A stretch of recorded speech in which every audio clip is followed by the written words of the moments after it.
Hello. I have been so surprised with how many people are interested in the LQ trailer that we put together because, well, she's kind of plain Jane.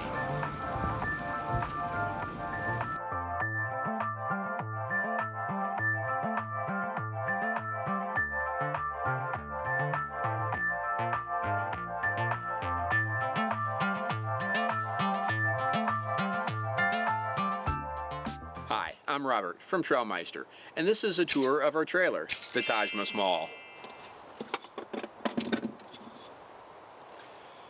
Well, I think it's wonderful that people can get picture-perfect trailers that have all the bells and whistles and look great on social media. The Taj Mahal, she's never going to be that. She's about as utilitarian as I can possibly imagine, and I built her on a really strict budget.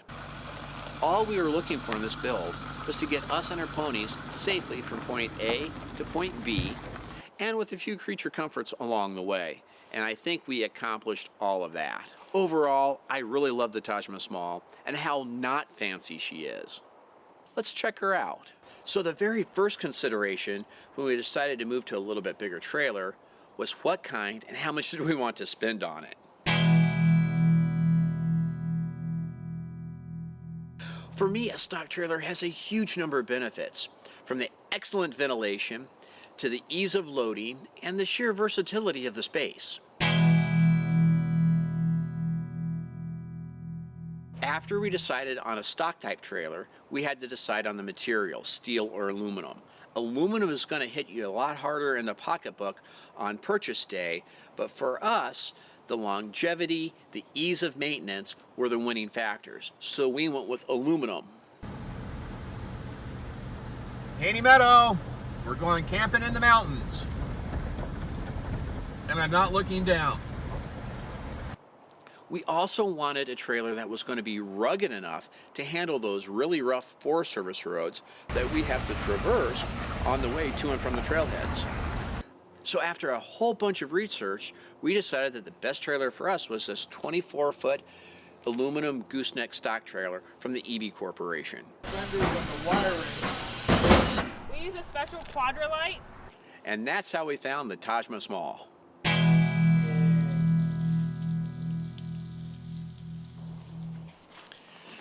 The very first thing that we did to the trailer was we got rid of the rubber mats, and we replaced those with a flooring system from Warm. We replaced rubber mats, and I've never been happier. This Warm flooring system is a lot less slippery for the ponies, and it's a lot less maintenance for me. I'm really liking this stuff. Urine doesn't go through, doesn't collect on the floor, which would be a really bad thing. It just runs out the back when I'm not running shavings, and it's especially good for the ponies. Once we got the ponies floor squared away, then we moved our work into the front of the trailer, into the LQ part. Let me show you what we did there.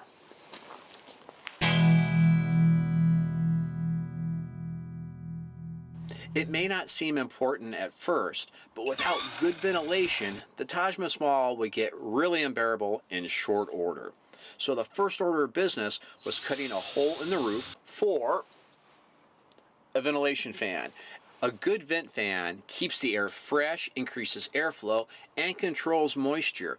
All very important things for a comfy abode when you're away from home. And I have to admit, that first cut was terrifying. Fortunately, the process is very straightforward, and any enthusiastic DIYer can do it. And I know you can.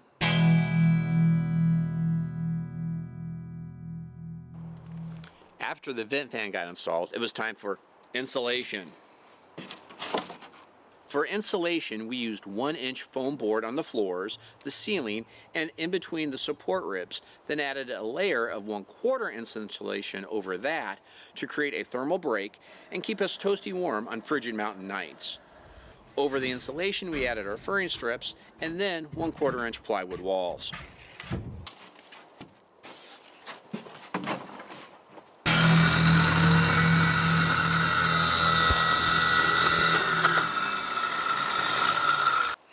After the insulation on the walls went on, then it was time for cabinets. The cabinetry was a little bit of a challenge. Hello.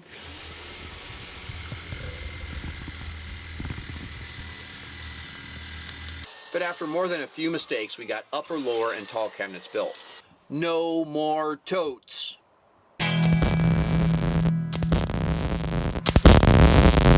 For even more storage, we built these kitchen boxes to keep all of our cooking gear in a little bit better order. Again, no more totes. Even better, these boxes move. When we're traveling or in foul weather, these boxes stay here on the stock gate. For fair weather cooking, I can move them outside. Texican cheesy beans.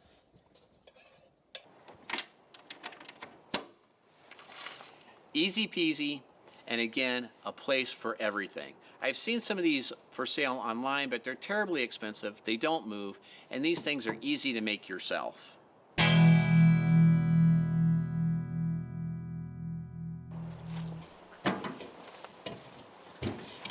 Getting to the top of your trailer roof can be a real hassle, and most factory built ladders run vertically on the trailer wall and are unwieldy at best. So I built my own.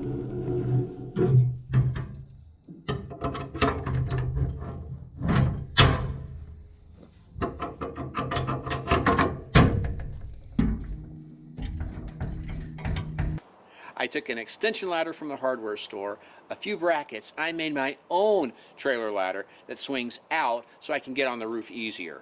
You can do it as well.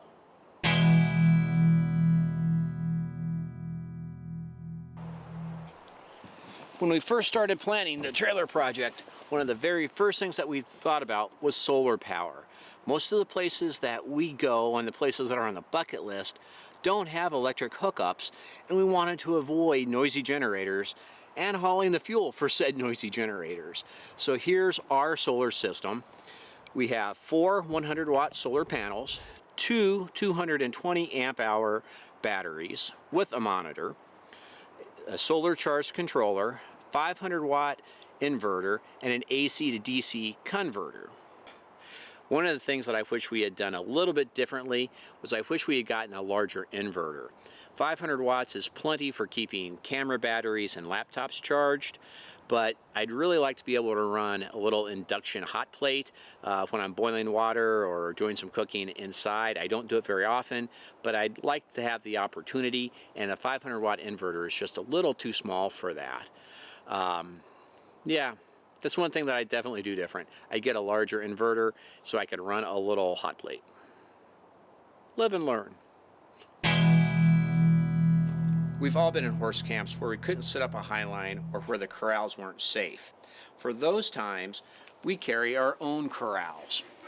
With the Corrals to Go setup, we have 13 panels that can make a fabulous corral for 1, 2, I've had as many as 3 animals, but it's a bit tight. Is a huge reassurance for me, because no matter where we go, I know that I can have a safe place to put the ponies up overnight, and that makes for a lot easier traveling.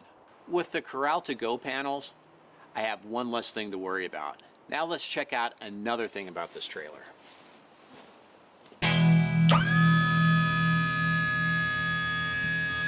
Another thing that makes life easy is this, my hydraulic trailer jack.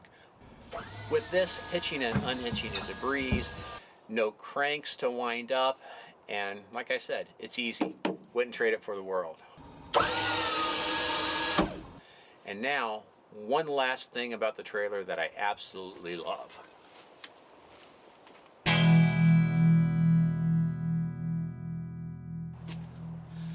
Another feature that we added was this Extenda Goose coupler from B&W Trailer Hitches. It offsets the trailer by about 10 inches, so I have a lot more room in between the truck and the trailer. It makes unloading bales of hay from the truck bed or anything else a heck of a lot easier. So that's the Taj Mahal and how we built it and some of the things that we really like about it. If you have any questions about what we talked about, please let us know in the comments below. As always, please click on that like, share, and subscribe button. The Taj sure would appreciate it.